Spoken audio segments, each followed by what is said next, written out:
김현정의 뉴스쇼가 월요일에 마련하는 코너 뉴스쇼 증권시장 뉴스닥입니다. 정치사회 전반의 관심 뉴스 인물 중에서 상한가 하한가 인물을 꼽아보면서 뉴스의 맥을 짚는 시간이죠. 오늘도 두 분 나오셨습니다. 새누리당 이준석 전 비대위원님 안녕하십니까? 네, 안녕하세요. 예, 반갑습니다. 더불어민주당의 장하나 전 의원님 반갑습니다. 네, 안녕하십니까? 예, 저도 두 분을 방송에서 만나는 걸로는 참 처음인데요. 뭐 바로 들어가 보죠. 상한가 하한가 누구를 꼽으셨는지 상한가부터 한번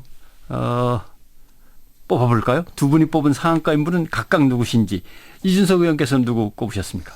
저는 이번에 아무래도 새누리당의 혁신 비대위가 50일간의 아주 진통을 겪으면서 출범했는데 뭐 단연코 눈에 띄는 인물이라면은 외부위원으로 영입된 이윤선 변호사. 예. 상한가라는 게 뭐겠습니까? 상한가가 기업의 실적을 반영하기도 하지만 우선 관심 받는 주식들이 상한가가 좋습니다. 그렇죠. 상한가로는 관심을 일단 받아야죠. 네, 예. 그렇죠. 그래서 아무래도 컨벤션 효과로서 우선 이윤선 변호사가 이번 주에는 좀 돋보였던 것 같습니다. 근데 상당히 독하게 나오던데 매력도 없고 능력도 없고 막 새누리당을 향해서 화살을 갖다 막 퍼붓던데. 뭐 이윤선 변호사가 원래 방송 활동을 좀 했기 때문에 네. 원래 방송 활동하는 걸 보면 좀 직설적이긴 합니다. 네, 그런데 거기서 저라면 생각도 못했을 표현인 그런 어떤 매력 없는 남자라는 주제 표현했는데 뭐 다소 정치적으로 문제가 있을 수 있는 발언일 수는 있겠으나 네. 지금 그래도 최근에 새누리당이 아무 말도 안 하는 상황에 비해 가지고는 예. 그런 어떤 좀 다소 직설적이더라도 어쨌든 변화의 시도를 하는 것 자체는 긍정적으로 보자라는 분위기가 당내에 많이 생긴 것 같습니다.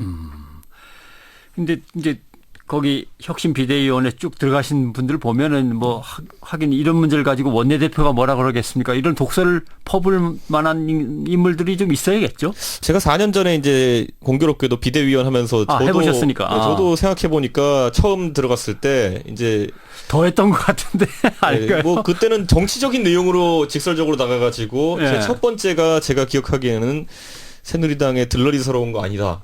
두 번째는 정수장학회 문제부터 해결하자라고 해가지고 두 번째 그 정수장학회 문제부터 해결하자라는 것 때문에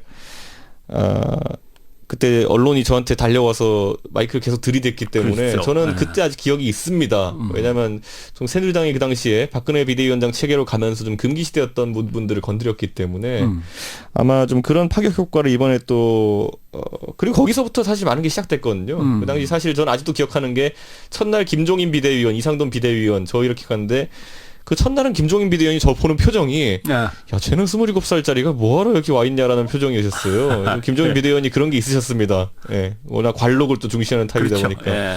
근데 그 다음번 회의부터는 야 좀 다른 눈빛을 보시는구나. 확실히 조직 내 좀 활력을 불어넣기에는 젊은 사람들이 자기 자신의 언어로 어쨌든 그때까지 하지 않았던 말들 당해서 예. 이런 것들을 많이 늘어놓는 게 분위기 한번 저어놓는데 좋습니다. 예, 그때의 추억을 떠올리시면서 혁신 비대위원 중에 이윤선 변호사를 상한가로 꼽으셨는데 장하나 의원님 여기에 대해서 뭐 코멘트 하신다면. 네, 들으니까 그 이윤선 비대위원은 제2의 이준석 정도로 오늘 평가를 하시나요?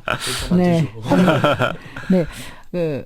어떻게 생각하시는지 모르겠는데 이렇게 이준석 비대위원이 본인이 참여하셨을 때 그 뭐 혁신이라든가 당시의 과제에 좀 많이 완수하셨다고 생각을 하세요? 어떠세요? 새누리당 지금 모습을 보면 저는 그 혁신이 부족했지 않나, 뭐 자성도 되실 텐데, 그러니까 이렇게 이준석 비대위원이나 임윤선 변호사 같이 뭐 외모도 출중하시고 이미 방송에서도 유명하신 분이시고 이런 분들이 그런 어떤 혁신이라든가 변화라든가 이런 그 뭐 포장 효과만 주고 사라지는 이런 건 좀 없었으면 좋겠어요. 새누리당도 지금 느끼는 위기감은 그 정도는 아닐 텐데 어쨌든 뭐 상한가에 반대하지는 않지만 그 상한가에 기댈 상황이 아니다. 새누리당 정신 똑바로 차려야 된다 생각이 들고요. 그런 그 지금 뭐 쓸모없는 남자 얘기도 나왔지만 그럼 왜 비대위원 수락했냐 그랬더니 이 임윤선 변호사가 새누리당 꼴 보기 싫어서 했다라고 하는데 그냥 말 한마디 한마디는 선정적이고 자극적이고 관심은 모을 수 있습니다. 그렇지만 그걸로 혁신을 퉁치지는 말아라. 이번엔 진짜 해라라고 하고 좀 그런 주문을 좀 드리고 싶어요. 어쨌든 여당이고 야당이고 잘 돼야지만이 국민들이 행복합니다. 알겠습니다. 그럼 장하나 의원은 상한가로 누굴 꼽으셨어요? 네, 저는 지난주에 이어서 뭐 결국에는 반기문 시리즈인데요. 예. 이번엔 이해찬 의원님을 맞습니다. 꼽았습니다. 내일 모레쯤 뭐 만난다고 하는 거죠? 뉴욕에서 둘이? 네, 뉴욕에서 이렇게 만나신다고 하는데 어쨌든 제가 지난주에 우리 그 김종필 전 총재님 말씀을 네. 드렸거든요. 왜냐하면 반기문 총장이 대권 행보를 하면서 처음 이렇게 찾아가서 인사를 드렸기 때문에 가만히 계시다가 오랜만에 상한가를 쳤다 했는데 이해찬 의원도 지금 더민주에서 탈당한 상황이고 사실 김종인 비대위원장에 의해서 공천 탈락이 됐지 않습니까? 네. 그런 상황인데 또 당선이 된 상태. 만약에 새누리당에서 유승민 복당 고민한다면 더민주에는 이해찬이라는 또 뜨거운 감자가 손에 있는데 이때 반기문 총장이 저번 방한에서 야권 인사들 아무도 안 만나고 갔는데 해필이면 만난다고 먼저 손을 내민 것이 노무현재단 이사장을 겸하고 있는 이해찬 의원인 겁니다. 네. 그래서 어쨌든 뭐 이번 김종인 비대위가 뭐 이번 총선 내에서 좀 성과를 냈다 말았다 이렇게 평가들이 분분한데 어쨌든 다음에 대선 플랜으로 가려면 이해찬이라는 그 산이라면 산 이해찬이라는 정치인을 제끼고 할 수는 없다. 이런 것들이 확인이 됐고요. 그런 면에서 이해찬 의원도 저는 이번 만남을 좀 본인도 수락한 게 아닌가. 그렇다고 생각이 듭니다. 이쪽에서 김종인 위원장은 복당 신청한 거 아직 논의 받아주지도 않았는데 저쪽에서 반기문 유엔 사무총장은 차 한잔 합시다. 만났단 말이에요. 예. 재밌네요. 이준석 의원 어떻게 생각하세요? 사실 지금까지 반기문 총장의 어쨌든 그 일반적인 정치력이란 부분에 대해 가지고 많은 사람들이 물음표를 제시했기 때문에 지금 아직까지 대망론이 크게 일고 있지는 않습니다. 네. 이분이 뭐 외교관이지 정치인이냐라고 하시는 분도 있고요. 근데 이번에 이해찬 전 총리가 가서 반기문 총장과의 어떤 뭐 형식상으로는 뭐 대통령 기념관 사무 때 만난다고 하지만은 정치적인 만남으로밖에 볼 수 없는 이런 모임을 한다면은 그 모임을 어떻게 진행하느냐에 따라서 반기문 그 총장의 정치력에 대해서 사람들이 재평가할 수 있는 기회가 아마 될 겁니다.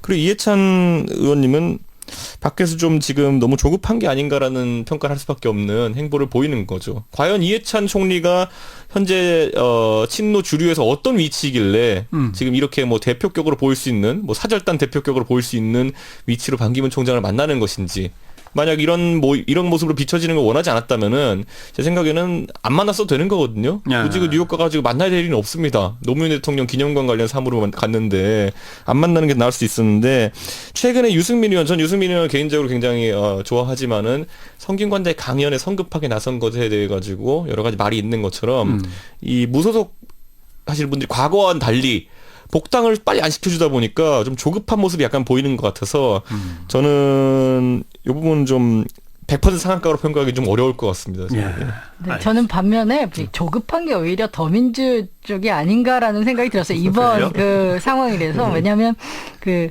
문재인 이제 전 대표와 이해찬 총리 간에 뭐 관계에 문제가 생긴 것도 아니고.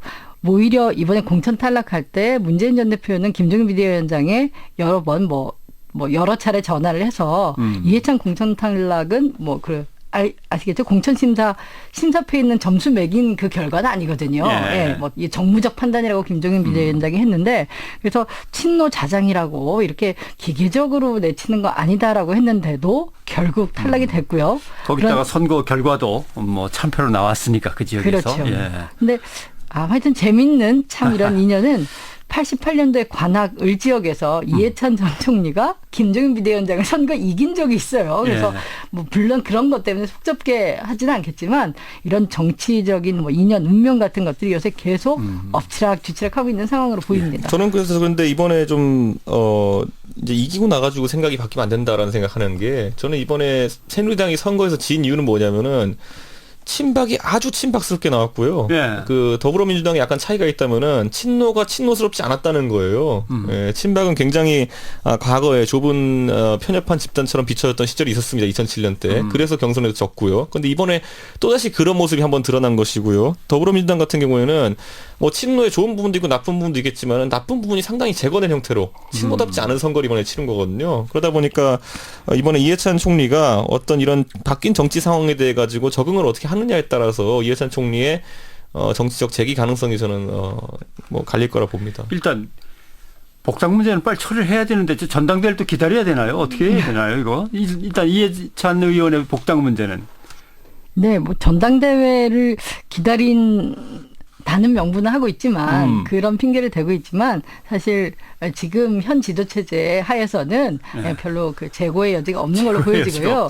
왜냐하면 지난주에 이중석 의원이 상한가로 김종인 대표 하면서 본인이 그러니까 소위 친노가 아닌 비노 위주로 지금 지도부에서 새로운 지도부에서 새로운 그 당직들 임명까지 해놓은 상태인데 그것 때문에 당분간은 어떻게 흘러가는지 봐야 될 것 같습니다. 결정은 쉽게 나기 어려울 것 같습니다. 새누리당도 유승민 의원 유승민 복당 의원 관련해가지고 복당 문제가 있으니까. 저는 이게 아마 이게 비대위 회의에서 다음번에 이민선 비대위원이 내질러야 될 메시지가 아닌가. 네. 왜냐하면 여기에 대해서 다들 가타부터 결론을 내라고 지금 하고 있는 상황에서 기존의 당내 정치 세력들 같은 경우에는 야합하는 모습으로 보이고 있습니다. 아니 사람의 복당에 대한 문제가 유승민 의원이 잘한 게 있으면은 데리고 오는 거고 못한 게 있으면 안 데리고 오는 것이지 왜 이걸 윤상현 의원의 거치와 같이 묶습니까? 그건 윤상현 의원 입장에서 마찬가지고요. 결국은 박심을 갖다 헤아리는데 박심 헤아린다는 얘기를 노골적으로는 못하겠고. 그렇죠. 이게 야합이죠. 그러니까 여기 뭐 유승민 의원 얘기하면 윤상현 의원이랑 같이 한다 뭐 이런 얘기가 나오는 것 자체가 어쨌든 개인 입장에서는 받아들이기 어려운 부분도 있을 테고요. 누가 이런 식으로 복당을 처리합니까? 개개인을 살펴서 당에서 어떤 공식적인 기구에서 의결해서 심사하는 것이지. 그렇기 때문에 이런 부분 같은 것들을 아주 기계적으로 임윤선 비대위원이 짚어낸다면은 다시 한번 이연상이라고 하죠. 우리가 이연속 상한가를 칠 수 있는 부분이 될 것이고 안 그러면 기대감 금방 꺼집니다. 원래 뭡니까? 원래 상한가 치는 주식은 그 다음에 떨어질 가능성이 높습니다. 그렇죠. 그다음에 아무 그 받쳐줄 만한 호재가 또 없으면은 그렇기 때문에 잘 봐야겠죠. 뭐라고 멘트할지는 대충 짐작이 가네요. 이 매력도 없는 인간들아 매력 있는 인간이라고 딱 하나밖에 없는데 그 인간을 왜 안 받아주냐. 다 우리 기대치잖아요. 주식은 기대치에 따라서 오르고 실제로 그 받쳐주지 못하면 떨어집니다. 알겠습니다. 네. 자, 이민선 변호사, 이제 이민선 위원이라고 해야겠죠. 혁신 비대위원이니까 이민선 위원이 다음에 한 번 더 상한가를 칠 때 이제 또 위 의원께서 들고 나오시겠군요. 자, 그러면 이제 하한가 인물로 넘어갈 시간이 된 것 같아요. 하한가 인물, 장하나 의원은 하한가 인물 누구? 가수 리쌍을 꼽아오셨네요? 네, 오늘은 좀 정치 얘기만 하는 건 아니고요. 가수 리쌍을 꼽았습니다. 아마 정말 의아하실 거예요. 뉴스 나온 것도 없잖아요. 뭐 스캔들이라든가 아니면 뭐 아시겠죠? 연예인들 하면 보통 도박이라든가 아니면 나쁜 일로거나 뭐 아니면 큰 히트곡이 나왔거나. 그렇죠. 그런 일은 아닙니다만은 가수 리쌍이 신사동 가로수길에 아주 좋은 상권에 건물을 갖고 있어요. 근데 여기가 2010년에 거기 그 건물을 구입하면서 거기서 1년 반 정도 장사를 한 저와 나이도 같습니다. 이렇게 아주 젊은 사장님을 내쫓으려 한 적이 있습니다. 이유는 내가 이 건물을 샀는데 직접 장사를 할 거니까 나가달라.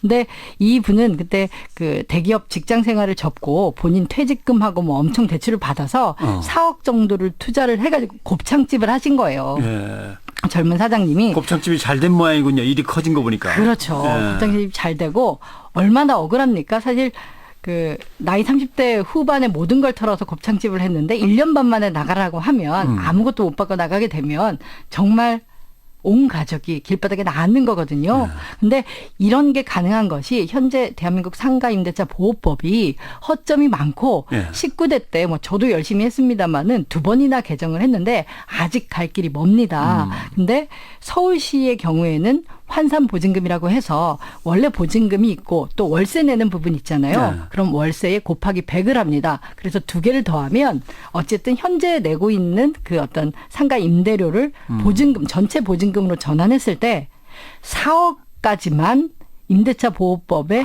테두리에 있고요. 그럼 벗어나네요, 이건. 훨씬 벗어납니다. 근데 서울의 주요 상권에 있는 건물의 대다수가 환산보증금이 평균 7억 9천 가까이 된다고 하니까 현재 4억으로 기준되어 있는 이런 상가법은 정말 그 보호하는 테두리가 적어서 이분이 근데 그때는 뭐 법정에서 싸우고 또 거리에서 싸우고 그래서 장사를 계속 할 수 있게 되었어요. 근데 최근에 그 리쌍이 다시 한번 나가달라라고 이렇게 이제 뭐라 그럴까요? 퇴거 명령을 한 상황이고요. 이번에는 계약이 만료됐기 때문에 연장 안 하겠다 이런 이유인데 상당히 억울해하고 있습니다.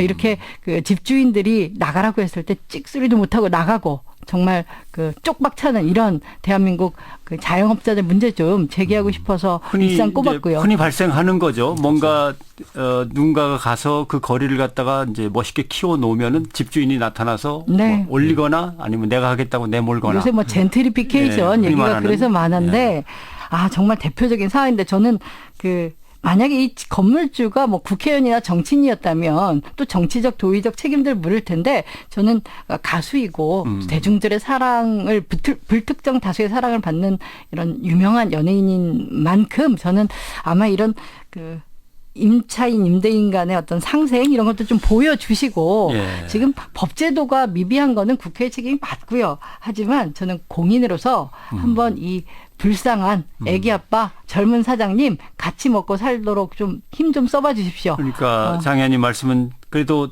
사회 그리고 대중의 어떤 지지와 또는 사랑으로 인해서 나름대로 돈을 벌고 이 정도 됐으니까 연예인도 하나의 공인이라면 그렇죠. 이 다시 곱창집 그거 뺏어서 자기가 장사를 더해서 이렇게 그래요. 뭐 돈이야 뭐 벌면 더 벌수록 좋겠지만 지금 충분히 사랑받고 있지 않나. 예, 이준석 의원님 이 문제는 어떻게 보세요? 결국에는 어느 정도 이제 이분이 곱창집 하면서 그리고 이분과 비슷한 처지에 있는 많은 분들의 집합적인 노력으로 그 상권이 발달하고 그에 따라서 또다시 이제 임대료가 상승하는데 그걸 받쳐주지 못하면 이런 일이 발생하는 거잖아요. 그렇죠. 그런데 우리가 정치권에서 계속 경제민주화 하지만은 경제민주화라는 게 여러 사람의 여러 정의가 다르게 있습니다. 근데 제가 가장 지금까지 명쾌하게 받아들였던 거는 역사적으로 김종인 대표가 했던 경제 성장의 과실이 골고루 민주적인 과정을 통해서 분배되는 것이라는 정의를 하셨는데 이 케이스도 그대로 적용됩니다. 이 경제 민주화적인 가치가 지켜지지 않았을 때 그러니까 결국 이 지역에 상권이 발달하는 데 있었던 기여한 사람들에게 골고루 그 성장의 과실이 배분되지 않을 때